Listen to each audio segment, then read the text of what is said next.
कार्यक्रम के पुण्यार्जक हैं श्री कंवरलाल जी महावीर प्रसाद जी, पाटनी, मदनगंज, किशनगढ़, राजस्थान।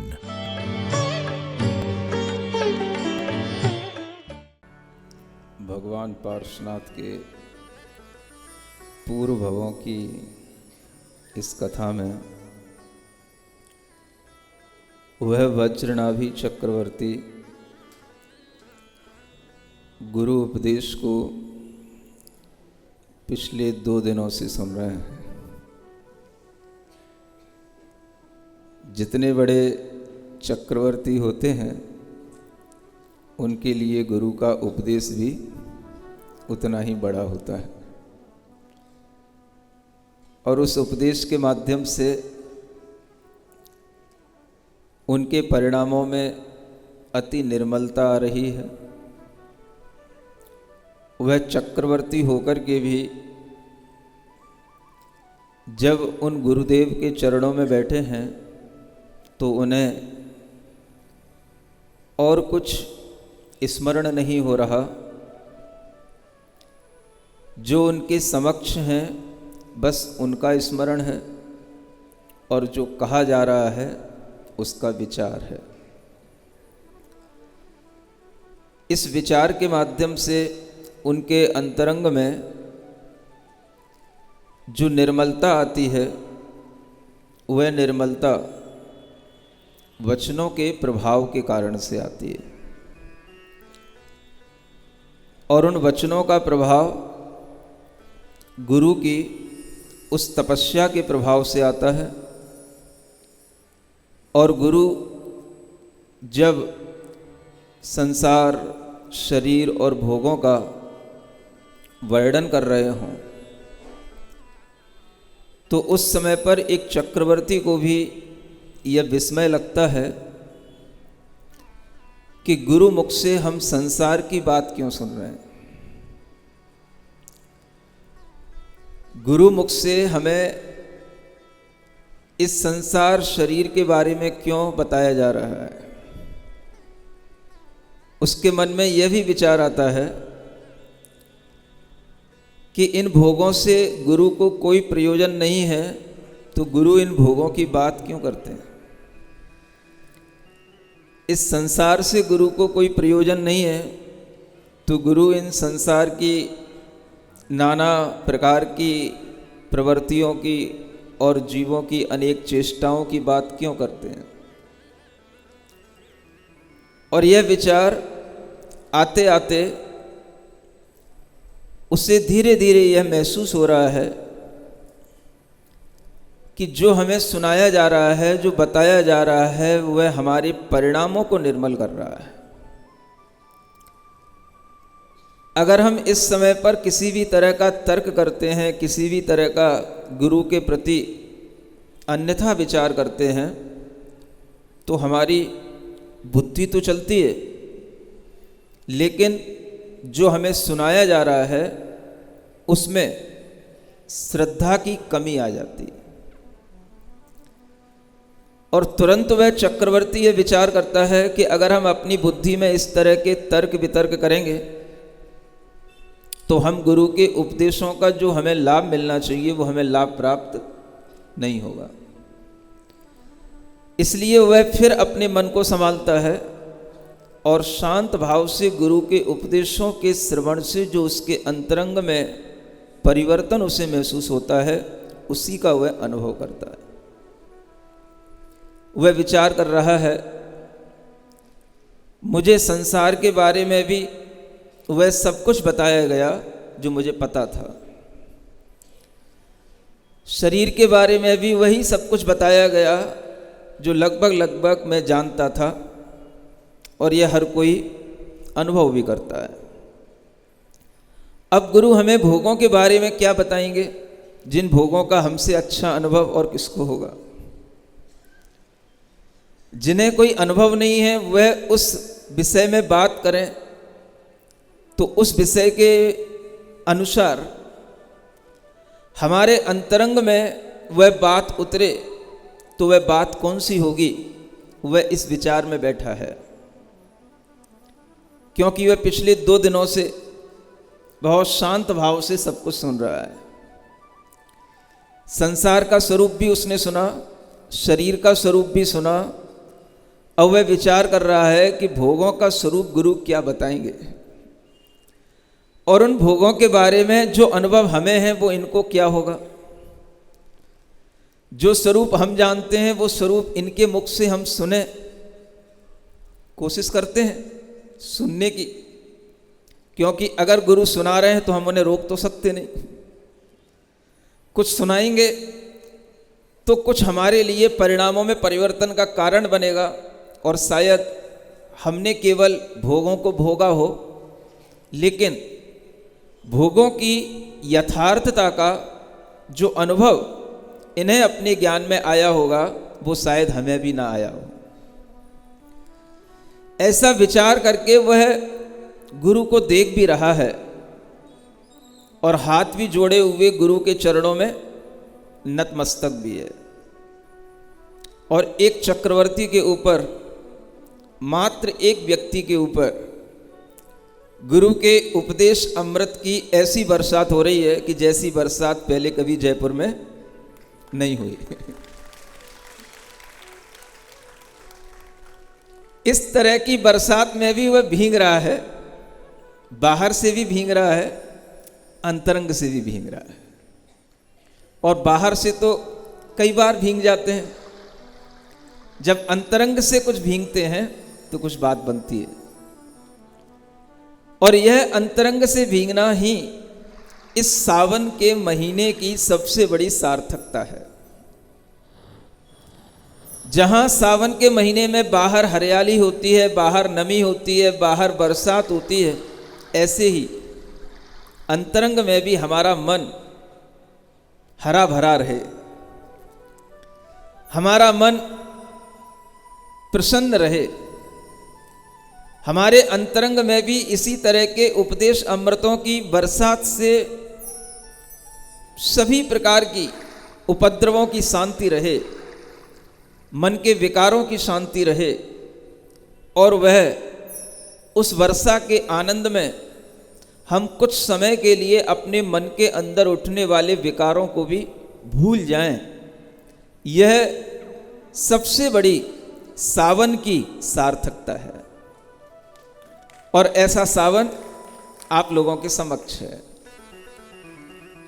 आप कितना उस सावन का आनंद ले रहे हैं यह आपके ऊपर है, और हमें लगता है कि आपका आनंद बराबर बना हुआ है, और बराबर ही नहीं बना हुआ है, बढ़ता हुआ भी दिखाई देता है। अपने अंतरंग को इस तरह से सावन की इस हरियाली में हरा भरा रखना, अपने अंतरंग में सब तरह से उठने वाले विकारी भावों को भी इन उपदेशों से शांत रखना, यह हमारे जीवन का बहुत बड़ा समय होता है, जब हम कुछ भीतर अपने अंतरंग में अपने ही विकारी भावों से बचते हुए अपने अंदर कोई सुधार लाते हैं। और यह होता है, उसी तरह से होता है जैसे उन क्षेमंकर मुनि महाराज के कारण से वज्रनाभि चक्रवर्ती को हो रहा है। विचार निरंतर चल रहा है।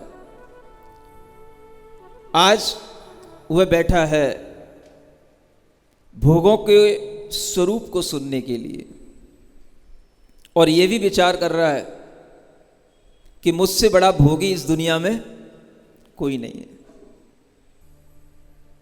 एक साथ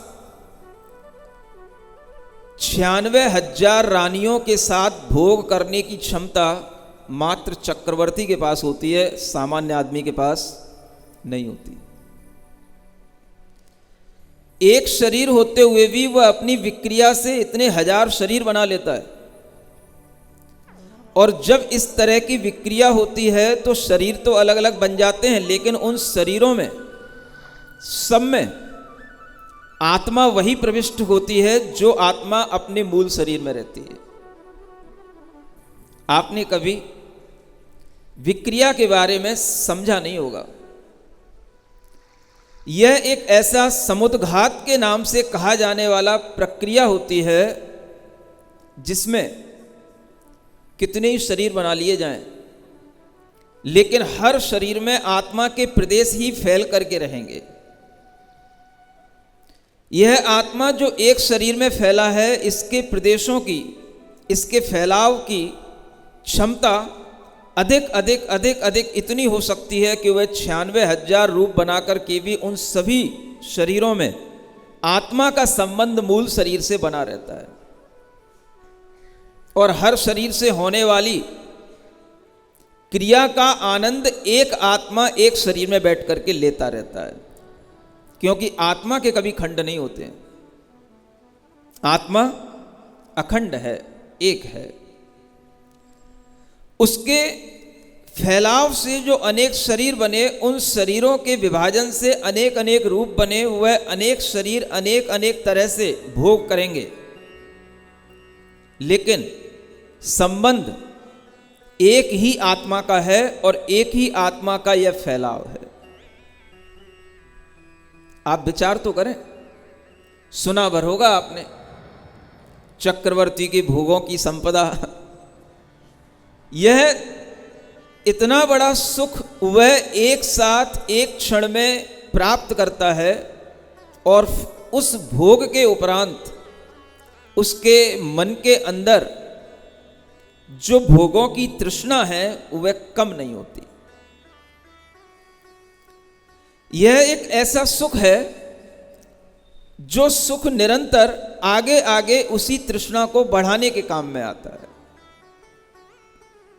और अगर हम सोचें कि इन भोगों में क्या होता है, हम कितने ही शरीर बना लें, कितना ही हम अपनी आत्मा के प्रदेशों का फैलाव कर लें, कितने ही लोगों से हम जुड़ करके अपनी उस तृष्णा की पूर्ति का प्रयास करें, लेकिन हाथ क्या लगता है। अंतरंग में आत्मा के पास में सिर्फ इस बात की अनुभूति होती है कि हां, मैं सुखी हो गया। क्या हो गया? बस सुखी हो गया। आप समझें कि यह जो अनुभूति है कि मैं सुखी हो गया, यह अनुभूति भी अपने पूर्व जनित संस्कारों के कारण से होती है कि मैं सुखी हो गया। क्योंकि हमें पता है जब हम ऐसा करेंगे तब हम सुखी होंगे। जब हमारे अंदर का यह संस्कार हमारे भावों में, विचारों में आता है, तब वह संस्कार के कारण से हमारे अंदर उस सुखानुभूति का भाव आता है। वस्तुतः वह सुख है या नहीं यह उसको भी पता नहीं होता, लेकिन वह एक संस्कार में बसी हुई चीज रहती है। उसे पता होता है कि हां, इसमें सुख है। और यह पता कहां से पड़ता है? तो ये पूर्व जन्मों के अभ्यास के जो संस्कार हैं उसके कारण से उसे ऐसी अनुभूति आती है। जैसे आपने कभी किसी बच्चे को बड़ा होते हुए देखा हो और उसे नहीं पता होता कि कौन सा व्यंजन अच्छा है, लेकिन फिर भी जैसे ही उसके सामने कहा जाता है बेटा ये मीठा है, तो वह अपने संस्कार के कारण से तुरंत उस मीठे की ओर आकर्षित हो जाता है। पता नहीं होता कि मीठे में सुख होता है, लेकिन जब वह उस मीठे का चयन करता है तो उस चयन के पीछे उसका संस्कार काम करता है, और वह उस संस्कार के कारण से मान लेता है कि हां, मीठा खाने में सुख है। सुन रहे हो कि नहीं? समझ नहीं आ रहा? अभी धीरे धीरे आएगा। यह हमारा संस्कार है। अगर हमने मनुष्य पर्याय में जन्म लिया है तो हमें मीठे नमकीन के संस्कार ये अपने आप आ जाते हैं, हमें पता होता है, और हम उसी चीज को पकड़ते हैं। आप सपोज करो, अगर आप एक ऊंट की पर्याय में हो। किसकी पर्याय में? बोलो तो। राजस्थान में सबसे ज्यादा कौन मिलते हैं? राजस्थान की सवारी, रेगिस्तान की सवारी, ऊंट की सवारी। आजकल ये भी एक शाही सवारी बन गई है। पहले के लोग हाथी की सवारी करते थे, घोड़े की सवारी करते थे, रथों पे सवारी करते थे। आज अगर हाथी घोड़े रथ ना मिले तो लोग ऊंट पे ही घुस हो लेते हैं। बाहर से विदेशी आते हैं, वो भी ऊंट पे बैठने का आनंद लेते हैं। अब कभी ये ऊंट नहीं होंगे, उन्हें अगर गधे पे भी बैठा दिया जाएगा तो उन्हें गधे पे भी बैठने का आनंद मिलेगा, क्योंकि विदेशों में गधे भी नहीं होते। यह अपने अपने ढंग का जो आनंद है, वो आनंद देने के लिए भी हम तैयारियां करते हैं कि हाँ, ये सवारी करना अपने आप में एक आनंद की यात्रा है। यह सवारी करने से अलग तरह की आपको फीलिंग आएगी। इस तरह की सवारी करना यहाँ पर बहुत अच्छा माना जाता है, दुर्लभ है। ये सब अगर हम उनको पढ़ा दें तो अपने आप कोई भी बाहर का विदेशी फॉरेनर आएगा, उसको वह सवारी करने में अच्छा लगेगा और प्रसन्न होगा। उसे नहीं पता कि गधे का मतलब क्या होता है और ऊंट का मतलब क्या होता है। सुन रहे हो? यह भी एक सुख है। एक को ऊंट पे बैठ करके सुख मिल रहा है, एक को गधे पे बैठ करके सुख मिल रहा है, कोई घोड़े पे बैठ करके सुख ले रहा है, कोई हाथी पे बैठ करके सुख ले रहा है। और पहले के लोग हाथी घोड़े पर बिठाना तो अपने बच्चों को पसंद करते थे, लेकिन गधे पे बिठाना कभी भी। शायद राजस्थान के लोग ऊंट पे बिठाना पसंद करते हो, पता नहीं मुझे। ऐसा कुछ होता है? नहीं होता। शुभ तो हाथी ही माना जाता है। इस तरह का संस्कार अगर हमारे अंदर रहता है तो हमें अपने आप, अगर हम हाथी पर बैठ गए, घोड़े पर बैठ गए, तो अपने आप हमें सुखानुभूति होती है। हाँ, आज हम हाथी पे बैठ गए, आज हम घोड़े पे बैठ गए, क्योंकि हमें बताया गया बेटा हाथी पे बैठने का, घोड़े पे बैठने का सुख अपने आप में अलग होता है, दुर्लभ है, बहुत कम लोग बैठते हैं, तू बैठ के देख। तो उसके अंदर अपने आप वह लगेगा कि हाँ, यह कुछ हमारे लिए सुख का कारण बन गया। इसी तरह से अगर कोई नहीं जानता है कि हाथी और घोड़े का क्या महत्व है, तो उसे केवल ऊंट और गधे या खच्चर पे भी बिठा दिया जाए तो वह उसमें भी बैठ करके खुश हो लेगा। बस उसे बता दिया जाए, उसके पास कोई गाइड होना चाहिए उसको मेंटली प्रिपेयर करने के लिए बस, और वो तैयार हो जाएगा। और वो उतना ही पैसा देगा जितना हाथी पे बैठने का देता है। यह सब कुछ होता है, और इसके बाद हमें जो सुख की अनुभूति होती है, यह अनुभूति किससे आई? मैं आपको यह बताना चाह रहा हूं, किससे आई? जो हमारे अंदर विचार पहले घर कर गया। हाँ, हम इंडिया आए हैं, अगर किसी फॉरेनर को बता दिया जाए और उससे बता दिया जाए it's a special type of animal, very rare, only available in Rajasthan.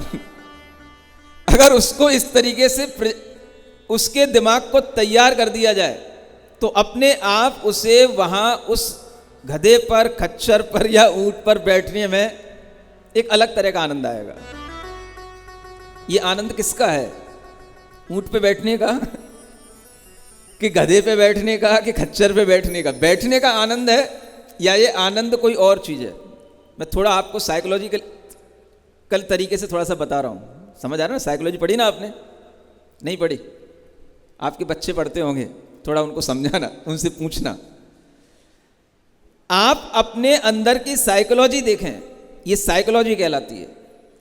हमें किसी भी चीज से सुख की प्राप्ति होती है, वह तब होती है जब हमें पता हो कि इसमें इस तरह का सुख है और इस तरह के सुख की प्राप्ति के लिए हमें यह करना है। अगर ये विचार हमारे दिमाग में घूम रहा है तो उससे हमें सुख मिलेगा, और जिसके अंदर वो विचार नहीं है वह उस तरह की कितनी भी क्रिया कर ले, उससे उसको कोई सुख की प्राप्ति नहीं होगी। ये आदमी को अपनी ह्यूमन साइकोलॉजी से समझना चाहिए। उदाहरण में उस ऊंट का दे रहा था, चूंकि आप लोग तो मीठा खाते हो, ऊंट क्या खाता है? बोलो, ऊंट क्या खाता है? घेवर खाता है? फैनी खाता है? क्या खाता है? सूखा खाता है? तो पता नहीं, मतलब तुम लोग को ये भी नहीं पता ऊंट क्या खाता है? कैसे राजस्थानी लोग हो तुम लोग। उसके लिए सबसे अच्छी प्रिय चीज क्या है ये भी नहीं पता आप लोगों को। धिक्कार है। ऊंट को सबसे ज्यादा अच्छा लगता है नीम की पत्तियां, और वह उसके लिए मिठास देती हैं, मीठी लगती हैं। क्या सुन रहे हो? ऊंट के लिए नीम की पत्तियां मीठी लगती हैं, आपको नीम की पत्तियां कड़वी लगती हैं, आपको घेवर और फैनी अच्छी लगती है, और ऊंट को वो देखेगा भी नहीं। ये क्यों? वो भी तो एक प्राणी है, उसको नीम की पत्तियों में मिठास क्यों आ रहा है, आपको नीम की पत्तियों में मिठास क्यों नहीं आता? उसे अगर नीम मिल जाए तो इतना खुश हो जाता है जैसे कि तुम्हें कभी बारात में घोड़ी पे बैठने को मिल जाए, घोड़े पे बैठने को मिल जाए।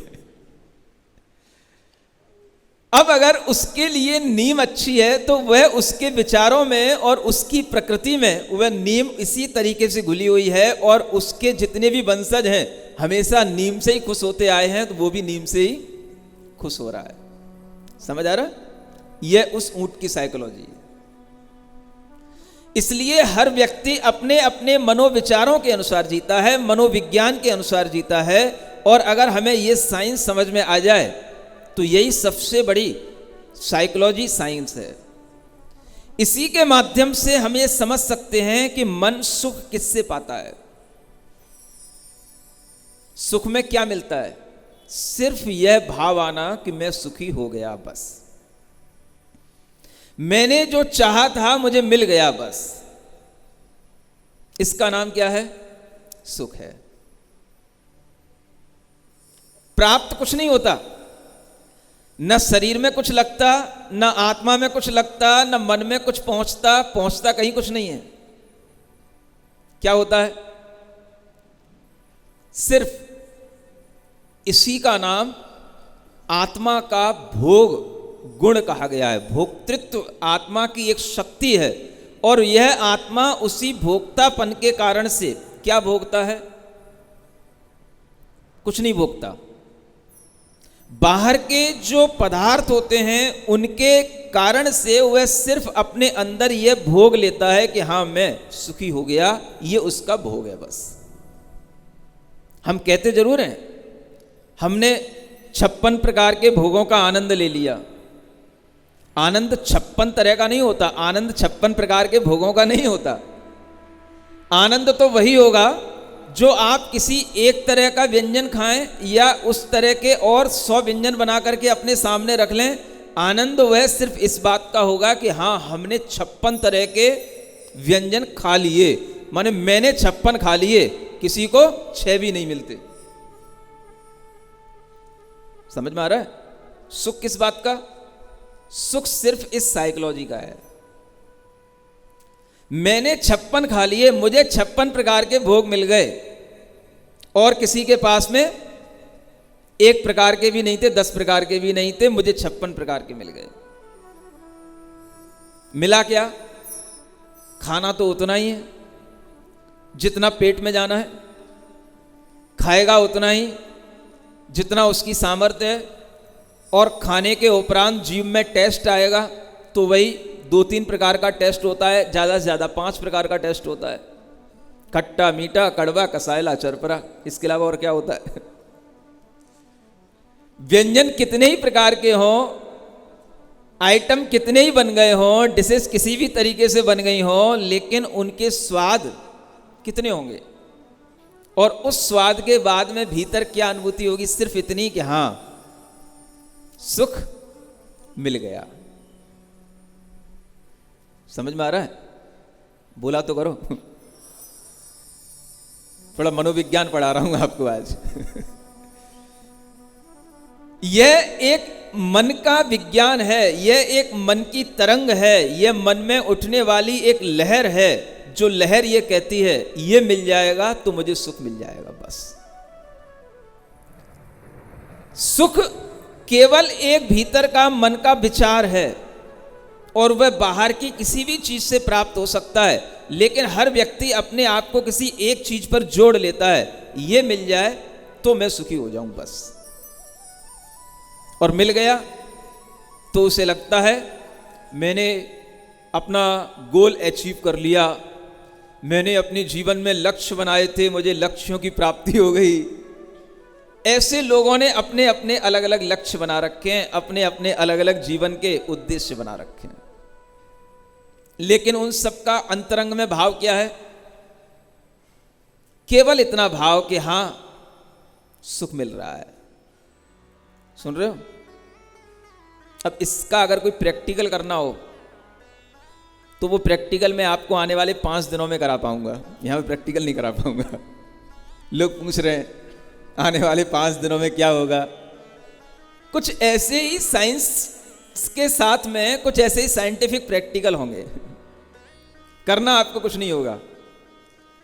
आप अपने मन के विचारों को समझेंगे, अपने मन की तरंगों को समझेंगे, अपने मन को समझ करके आप ये समझेंगे कौन सी चीज हमारे लिए हितकर है, कौन सी चीज अहितकर है। ये तब होता है जब हम शांति से कहीं बैठ करके कुछ विचार करें और वो शांति हो मन में, तब हमारे अंदर कुछ उतरता है।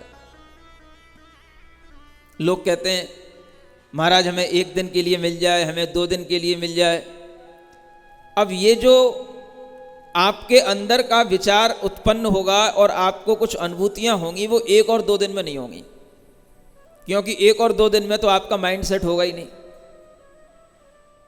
1 दिन तो आपको अपने उस वातावरण को देख करके थोड़ा सा अटपटा लगेगा, दूसरे दिन आपको थोड़ी सी अपने रिलेटिव्स की, फैमिली मेंबर्स की याद आती रहेगी। फिर आप जब धीरे धीरे ठंडे होंगे, शांत होंगे, तब आपको थोड़ी सी अनुभूति होगी, वो तीसरे चौथे दिन से होगी, और 5वें दिन फिर आपको लगेगा मेरा टाइम पूरा हो गया है बस। इसलिए 1-2 दिन में कुछ नहीं होता, और उसके बीच में किसी भी तरह का हम ब्रेक भी नहीं दे सकते। एक तरह के माहौल में, एक तरह के इमोशंस में आप जब निरंतर गतिमान होंगे, तब आपके भीतर कुछ चेंज आएगा, और इस तरह का चेंज आने पर ही आपको भीतर से महसूस होता है कि सुख की प्राप्ति के लिए हमें क्या क्या चाहिए, अपने अरमानों की पूर्ति करने के लिए हमें क्या क्या चाहिए, और ये अरमान उठते कहाँ से हैं, और इनके तरीके क्या हैं पूर्ति करने के। ये सब विचार अगर आप मनोवैज्ञानिक ढंग से करें तो आपको समझ में आ सकता है, बाहर की चीजें कितनी भी हों, भीतर अगर कुछ है तो सिर्फ इतना ही है, हां मैं सुखी हो गया। और अगर भीतर ये विचार भी नहीं आया तो वो 96,000 रानियों से भी दुख हो सकता है। 56,000 तरीके के भोगों से भी दुख हो सकता है। विचार सिर्फ इतना ही सुखी देगा, आपको सुख देगा कि हां मैं सुखी हो गया। सुन रहे हो? ऊंट को सुख मिल जाता है नीम की पत्तियां खा करके, हां मैं सुखी हो गया। और आपको सुख मिलता है तरह तरह के 5 स्टार होटलों पर, जब हमें कुछ लिस्ट दिखाई देती है और उसमें जब हम चूज करते हैं हां मैं 5 स्टार होटल में बैठ करके सुखी हो गया। विचार करो आप में क्या नया आ जाता है, और वो जो आइटम बनते हैं उनमें क्या नया होता है।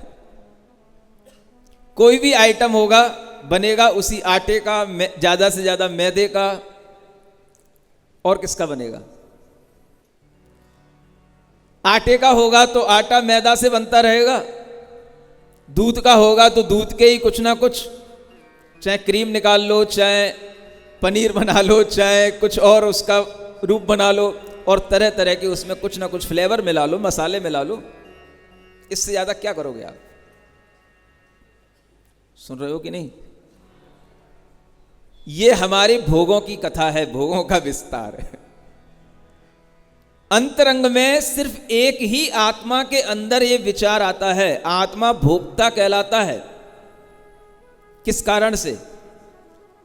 उसके अंदर सुख की अनुभूति होना ही उसका भोक्तापन है बस। बाहर की वस्तुओं को तो वो भोग ही नहीं सकता। बाहर की वस्तुओं को तो बस वह अपने पास में रखता है, इकट्ठा करता है और उसका सेवन करता है, लेकिन आत्मा के अंदर कोई वस्तुएं नहीं पहुंचती, मन के अंदर भी कोई वस्तुएं नहीं पहुंचती। सिर्फ मन के अंदर यह विचार रहता है कि हां, इससे सुख मिल गया। इसी का नाम है आत्मा की भोक्तृत्व शक्ति के माध्यम से हमेशा इष्ट अनिष्ट विषयों को भोगते रहना। अगर अच्छे अपने इष्ट विषय हैं तो सुख की अनुभूति, और अनिष्ट विषय हैं, अपने को अच्छे नहीं लगने वाले विषय हैं, तो दुख की अनुभूति। अच्छा हो गया तो सुख की लहर आ गई, जो चाहा था वैसा हो गया तो सुख की लहर आ गई, और जो चाहा था उसके विपरीत हो गया तो दुख की लहर आ गई। ये आत्मा के अंदर ये भोग कहलाता है, ये भोग है, ये मन का भोग। किससे भोगा जाता है? भोगता तो आदमी मन से ही है कि शरीर से भोगता है? शरीर को तो साथ में ले लेता है। शरीर क्या भोगेगा? शरीर तो कल आपको बताया था, वो तो जड़ है, उसमें तो कोई बुद्धि है ही नहीं है। जो विचार है, कुछ बुद्धि है, कुछ उसके अंदर ज्ञान की परिणति है, तो वो मन में है। और मन के अंदर इस तरह का जब विचार आ जाता है तो बस वही विचार उसके लिए यह अनुभूति करा देता है, मैंने सुख का भोग कर लिया, मैंने दुख का भोग कर लिया। बस ये सुख और दुख का अनुभव करना ही इस मन का भोग कहलाता है। आत्मा का भी भोग उसी को कहते हैं। समझ में आ रहा है? बोलो तो, आ रहा है? अब ये भोग समझें थोड़ा सा कि मुनि महाराज इन भोगों को पुराने जमाने में कैसे समझाते होंगे और इस नए जमाने में कैसे समझा रहे हैं। समझ आ रहा है? अब आपको नए ढंग से समझाना पड़ेगा ना, मनोवैज्ञानिक ढंग से आपको समझाने का भोगों का तरीका यह है जो हम आपको समझा रहे हैं। और जो पुराने जमाने में मुनि महाराज समझाते थे तो कैसे समझाते थे? उन्हें इतना नहीं समझाना पड़ता था, उन्हें बहुत जल्दी सीधा सीधा कहने में समझ में आ जाता था। तुम लोगों को बहुत ज़्यादा समझाना पड़ता है, तुम्हारे मन के विचारों में तुम्हारे मन के अनुसार बात पहुंचानी पड़ती है। और पहले के लोगों को सीधा सीधा स्वरूप बता दिया जाता था, तो सीधे साधे लोग होते थे, सीधी सादी बुद्धि होती थी, और वो सीधे साधे तरीके से उनके अंतरंग में प्रवेश कर जाता था। सुन रहे हो? देखो ये सीधी सादी बात लिखी है। भोग बुरे भव रोग बढ़ावे, बैरी हैं जग जी के, बेरस हो ही विपाक समय अति, सेवत लागे नीके। वज्राग्नि विष सो विषधर सो, ये अधिके दुखदाई, धर्म रतन के चोर चपल, ये दुर्गति पंथ सहाय। ज्यों ज्यों भोग संजोग मनोहर, मन वांछित जन पावे, तिसना नागिन त्यों त्यों डंके, लहर जहर की आवे। मोह उदय जीव अज्ञानी, भोग भले कर जाने, ज्यों कोई जन खाए धतूरो, सो सब कंचन माने। मैं चक्री पद पाय निरंतर, भोगे भोग घनेरे, तो भी तनिक भये नहीं पूरन, भोग मनोरथ मेरे, भोग मनोरथ मेरे। यह मुनि महाराज समझा रहे हैं, भोग बुरे भव रोग बढ़ावे। सीधे लोगों से अगर सीधा सीधा कह दिया जाए बेटा ये चीज़ बुरी होती है, तो सीधा व्यक्ति तुरंत मान लेता है, हाँ महाराज आपने कहा है बुरी है, मैं छोड़ दे रहा हूं। आज के बच्चों से कह दो कुछ भी बुरी है, why, what is the reason, तो उन्हें रीजन बताओ। सीधे सीधे तरीके से कहो बेटा ये मत खाना, ये खाना, इससे बचना, तो सीधी बुद्धि होती है तो स्वीकार कर लेती है। और जब वह स्वीकारता आ जाती है तब सब चीज अपने आप धीरे धीरे समझ में आने लग जाती है। साधु परमेष्ठी समझा रहे हैं, बेटा भोग बुरे भव रोग बढ़ावे। ये जो संसार हमारा बढ़ रहा है ये इन्हीं भोगों के कारण से बढ़ता है, क्योंकि ये भोगों की तृष्णा ही हमें हर अगले अगले जन्म में, अगले अगले जन्म के लिए बढ़ाती रहती है। आगे आगे हमें भोगों की तृष्णा ही परेशान करती रहती है। इसलिए जब तक ये तृष्णा है तब तक संसार है बेटा, और जब तू ये तृष्णा को कम करेगा तो संसार तेरा कम होगा। इसी से ये संसार का रोग बढ़ रहा है। ये बहुत दुख देने वाली है ये तृष्णा, और ये तृष्णा से अगर तेरे मन के अंदर ये समझ में आ जाए कि ये तृष्णा ही हमारी बैरी है, शत्रु है, तो तू अपनी तृष्णा से अपने आप को बचा पाएगा। आज तू चक्रवर्ती है, इस संसार के ऊपर तेरा एक छत्र राज्य है, कोई भी तेरा प्रतिद्वंदी नहीं है, कोई भी तेरा शत्रु नहीं है, लेकिन तेरा बहुत बड़ा शत्रु तेरे भीतर बैठा है, और वह तेरा इन भोगों के प्रति मोह है, वही तेरा सबसे बड़ा शत्रु है।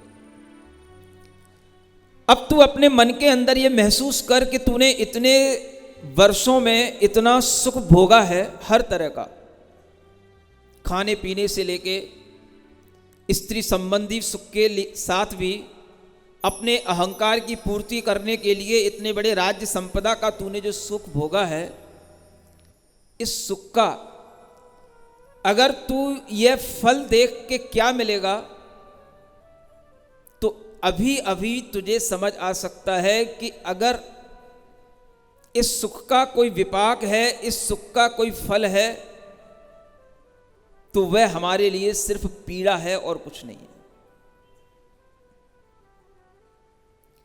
यह सुख ऐसे सुख हैं जिस समय पर हम भोगते हैं उस समय पर तो बहुत अच्छे लगते हैं। सेवत लागे नीके, नीके जानते हो, अच्छे। हमारा लड़का बड़ो नीको है, बोला तो ना, चोखो है। पंडित जी यूपी के होंगे, यूपी में बोला जाता है नीके। आगरा के पास के हैं पंडित जी, आगरा के हैं, इसलिए वहां पर नीके बोला जाता है। आगरा वालों से पूछना जाके, उसी चोखे को नीका कहते हैं। बहुत नीका लग रहा है, बहुत अच्छा लग रहा है। कब लग रहा है? तो उसे साधु समझा रहे हैं, बेटा जिस समय इन भोगों का सेवन किया जाता है, ये भोग केवल सेवन करते समय अच्छे लगते हैं, बाद में इनका फल कटुक होता है, बाद में पीड़ा उत्पन्न होती है। इसलिए इन भोगों के स्वरूप को समझ। और वह चक्रवर्ती जैसा कहा जा रहा है वैसा समझता जा रहा है। तेरा वैरी दुनिया में कोई नहीं, यह तृष्णा तेरी वैरी है।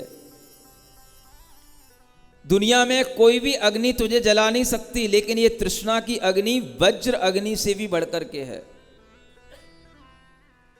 तेरे पादुका में विषमोचक पादुका है जिसे तू पहने हुए है, कोई भी सर्प तुझे काट नहीं सकता, और किसी को काटा भी हो तो ये विषमोचक पादुका का स्पर्श कर लेगा तो उसका जहर उतर जाएगा। लेकिन तेरे अंतरंग में एक बहुत बड़ा विष चढ़ा हुआ है, उसको देख। ये विष उस सर्प के विष से भी ज्यादा है। यह सर्प के विष से भी ज्यादा दुख देने वाला है, क्योंकि सर्प का विष तो केवल एक जन्म में दुख देगा, एक बार काटने पर एक बार पीड़ा होगी। ये तृष्णा की पीड़ा तो जन्म जन्म में दुख दे रही है। ये इसलिए इसका विष विषधर से भी ज्यादा है।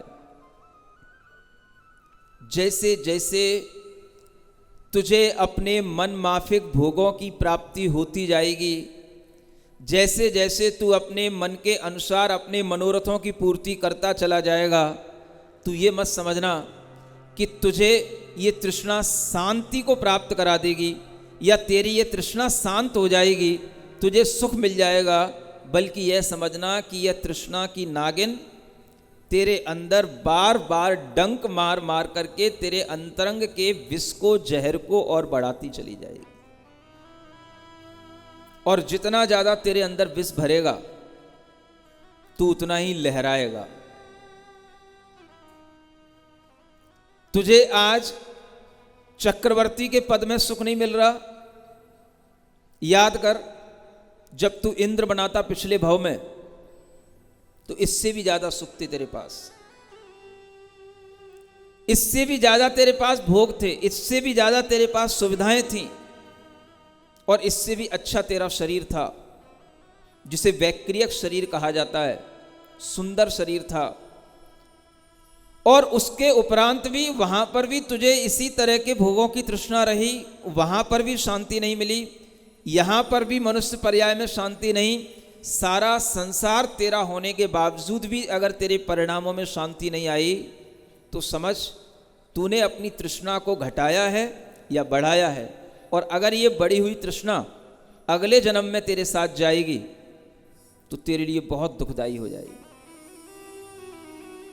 यह सिर्फ तेरे मोह का परिपाक है, जिसके कारण से तुझे ऐसा लग रहा है ये भोग हमारे लिए अच्छे हैं। ये तो ऐसा ही समझ जैसे कोई व्यक्ति धतूरा खा ले तो उसे सब कुछ पीला पीला दिखाई देने लग जाता है, सब कुछ ऐसा लगता है जैसे सब कुछ सोने का बना हुआ हो।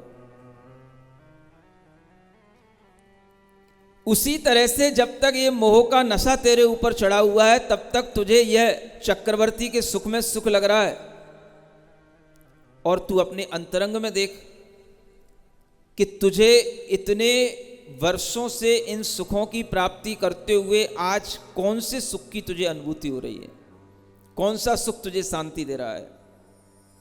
जो तूने सुख भोगे उसको, या जो आज तेरे परिणामों में निर्मलता आ रही है, यह जो सुखानुभूति तुझे हो रही है, सुख तुझे शांति दे रहा है।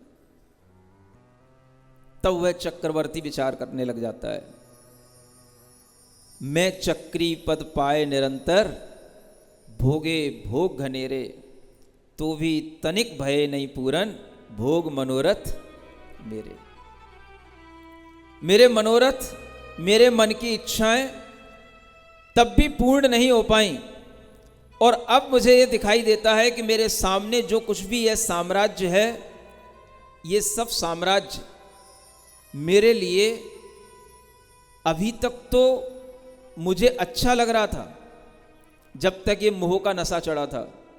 और जब ये मोह का नशा कम होता है, जब उस धतूरे का नशा कम होता है, तब जब उसे अपने स्वभाव में आने पर वस्तु स्थिति समझ में आती है, ठीक इसी तरह से यह मोह के कारण से जब तक ये अज्ञान सिर चढ़ करके बोलता है तब तक बाहर के भोगों में सुख लगता है। और जब उस अज्ञान का अभाव होता है और उसके अंतरंग में यह ज्ञान प्रकट होता है, तब वह विचार क्या करता है, यह विचार आपका चक्रवर्ती का आपके सामने आ रहा है।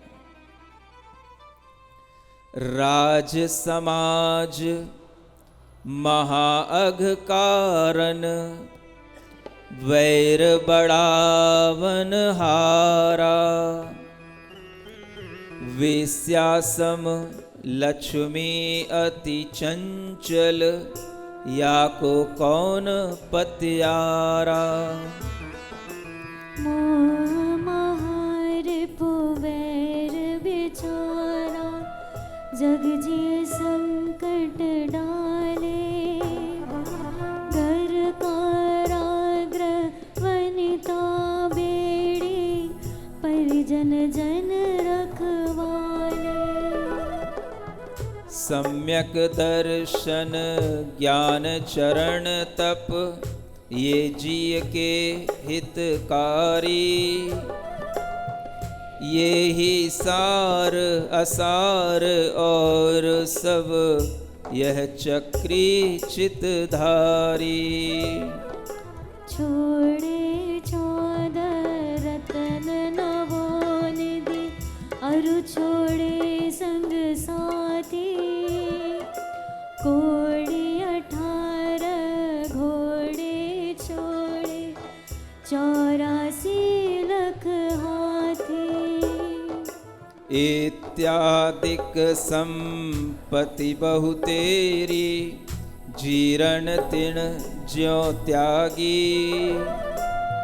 नीति विचार नियोगी, सुत को राज दियो बड़ भागी।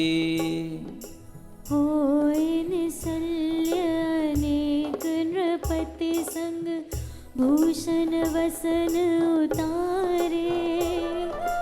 श्री गुरु चरण धरी जिन मुद्रा, पंच महाव्रत धारे।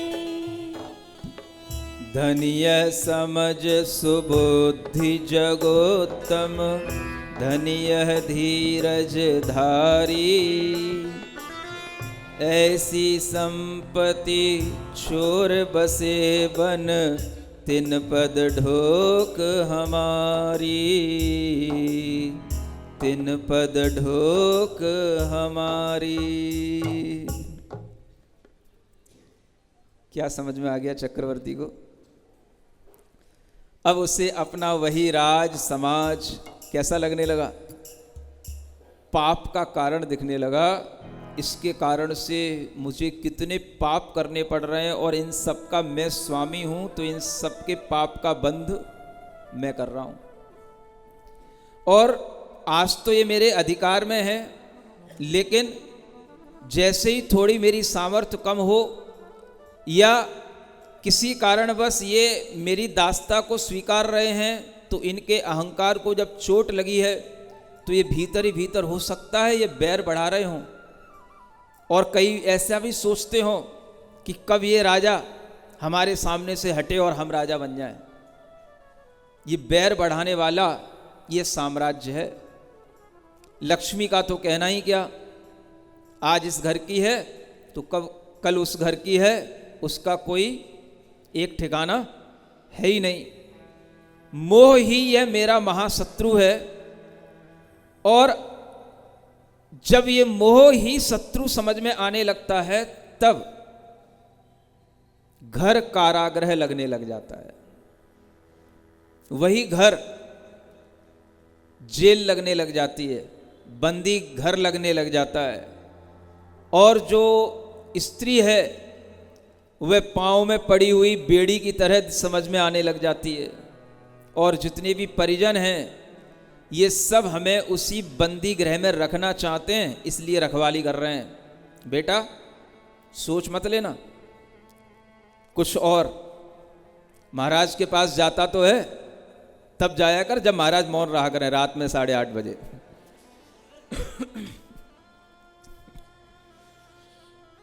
अलग से जाके कोई बातचीत मत करना महाराज से, ज्यादा मत बैठा कर उनके पास में। ये सब रखवाले बने हुए रहते हैं। और अगर कभी व्यक्ति के मोह में कोई कमी आ जाए तो देखो, ऐसे मां रोती है, ऐसे पिता का मुंह लटक जाता है, जैसे कि मानो बेटे को क्या कह दें, कहीं जेल में ही डाल दिया गया हो। जब वो एक जेल से निकलना चाह रहा है और दूसरी जेल उसके लिए स्वतंत्रता का कारण है, लेकिन हर माता पिता क्या समझते हैं कि ये मेरी जेल में रहे, किसी दूसरे की जेल में न चला जाए। एक जेल आपके संसार के बंधनों को बढ़ाने वाली है और एक जेल आपके संसार के बंधनों से आपको मुक्ति दिलाने वाली है। समझ आ रहा है? वो भी एक जेल होती है। जेल का मतलब वहाँ भी आपको संयमित तरीके से रहना है, वहाँ पर भी आपको एक बाउंड्री में रहना है, वहाँ पर भी आपको अपनी मर्यादाओं में रहना है, वो भी एक जेल है।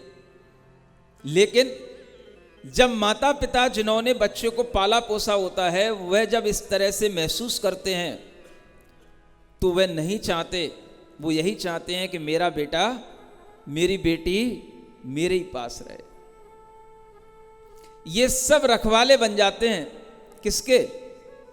उस बंदी गृह में, जो घर के रूप में वह बंदी गृह रहता है, बस उसी के रखवाले। बेटा कहीं बाहर मत जाना, सुन रहे हो?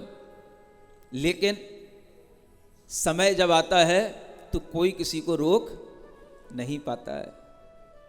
आज का दिन नेमिनाथ भगवान को याद करने का दिन तो बनता है। कैसे बनता है पता है कि नहीं? क्या है आज? तप है आज। नेमिनाथ भगवान का जन्म और तप कल्याणक है। ये नेमिनाथ भगवान की छठ कहलाती है। समझ आ रहा है?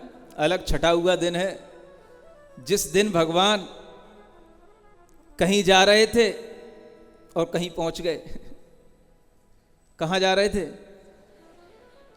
बारात लेकर के जा रहे थे, विवाह करने जा रहे थे, राजुल के गले में वरमाला डालने जा रहे थे, और रास्ते में ऐसा मन बदला कि वो सीधे कहाँ पहुंच गए? सहसार वन में पहुंच गए। ऐसे नेमिनाथ भगवान का यह परिवर्तन का दिवस, ऐसे ही यह वज्रनावी चक्रवर्ती के यह परिवर्तन का दिवस, और आज जो आत्मा जिससे आप ये पार्श कथा सुन रहे हैं, उसके भी कुछ परिवर्तन का दिवस है। क्योंकि जब जब नेमिनाथ की छठ आएगी तो मुझे वह याद तो आएगा।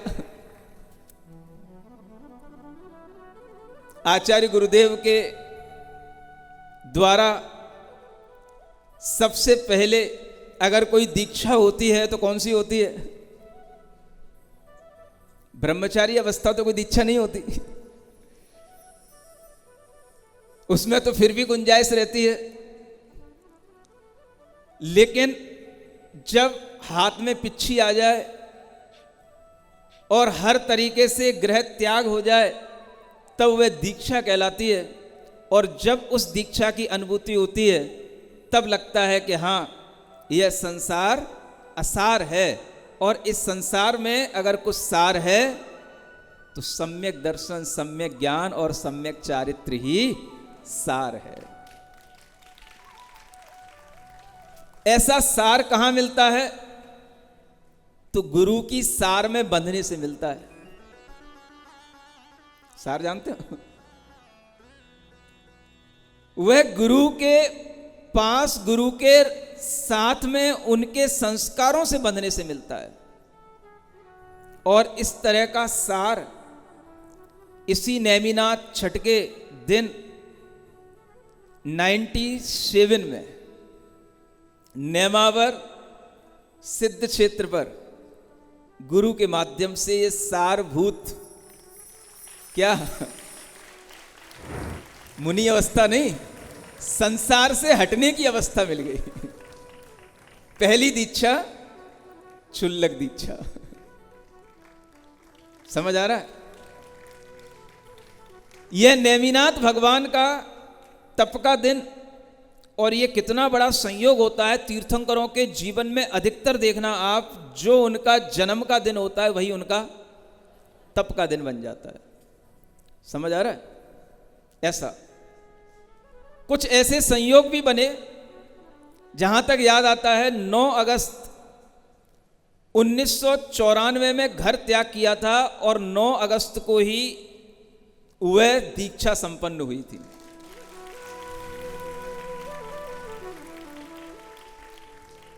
अब जब समझ लो अपना जन्म कब हुआ, तो जब घर छोड़ा तभी जन्म समझ लो। गुरु के चरणों का सानिध्य मिला तभी जन्म समझ लो। ये तो तीर्थंकर हैं, इनका जन्म कल्याणक होता है। इनका जन्म तो इसीलिए होता है कि इन्हें अवश्य तप धारण करना होता है। ऐसे नेमिनाथ भगवान, जिनको अगर हम आज भी अपनी श्रद्धा की आंखों से देखें तो वह हमें अपनी आंखों में झूलते हुए दिखाई देते हैं। देते हैं कि नहीं देते हैं? आ? आज भी वह नील वर्ण के नेमिनाथ भगवान सौरीपुर बटेश्वर में जन्मे हुए और कहां तक पहुंच गए?